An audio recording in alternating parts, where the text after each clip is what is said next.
Bonjour, c'est Dorothée Ragia. J'espère que vous allez bien. Heureuse de vous partager la parole du jour qui se trouve dans Jean 15, 12. C'est ici mon commandement, aimez-vous les uns les autres comme je vous ai aimé. Le mot commandement en grec, c'est un ordre, une commande, un précepte, une injonction. Et le mot aimer dans ce verset vient du grec agapao. Et le mot agapao et agapé, à chaque fois qu'il est mentionné dans la Bible, fait toujours référence à l'amour de Dieu. L'amour agapé, c'est donc l'amour de Dieu. Ce qui signifie que Dieu nous commande, il nous donne cet ordre, cette injonction, de nous aimer de l'amour de Dieu, de cet amour extraordinaire qui pardonne, qui bénit, qui encourage, qui soutient, de nous aimer les uns les autres comme Christ nous a lui-même aimés. Quand Pierre a renié 3 fois et qu'il est retourné à ses filets en Galilée, rappelez-vous que Jésus est venu le chercher et lui a posé cette question. « Pierre, m'aimes-tu » En d'autres termes, « Pierre, est-ce que tu m'agapes ? Est-ce que tu m'aimes de cet amour infaillible, de cet amour divin, inconditionnel ?» Et Pierre, qui était à ce moment-là dans l'échec, dans la douleur d'avoir renié, ne pouvait pas répondre oui à Jésus.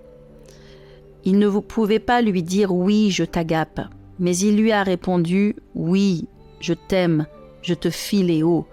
Et le mot philéo, c'est un mot qui parle de l'amour, mais un amour humain basé sur des sentiments humains. Alors Jésus lui a répondu, Pierre, paie mes brebis. Dieu sait que nous sommes humains, que nous ne sommes pas parfaits dans l'amour, mais nous sommes appelés à y travailler. Même avec notre amour, qui n'est parfois que philéo, nous avons besoin de prendre soin des brebis du troupeau du Seigneur. Nous avons besoin de travailler à prendre soin des uns et des autres. Dieu veut que nous grandissions dans cet amour qui est l'amour de Dieu. L'amour de Dieu donne sans s'attendre à recevoir. Il pardonne sans attendre des excuses. Il ne retient pas dans son cœur de la colère, de l'amertume, de la critique, du jugement, du murmure et du non-pardon. Et c'est ainsi que doit être notre vie chrétienne. Je disais l'autre jour à mon église, j'aide des personnes qui arrivent à pardonner à leur père ou à leur beau-père qui les ont abusés sexuellement toute leur enfance, et certains ne pardonneraient pas à leurs frères ou sœurs en Christ pour un mot ou une attitude. Non, Dieu nous demande de marcher dans une marche bien plus supérieure, et cette marche, c'est la marche dans l'amour.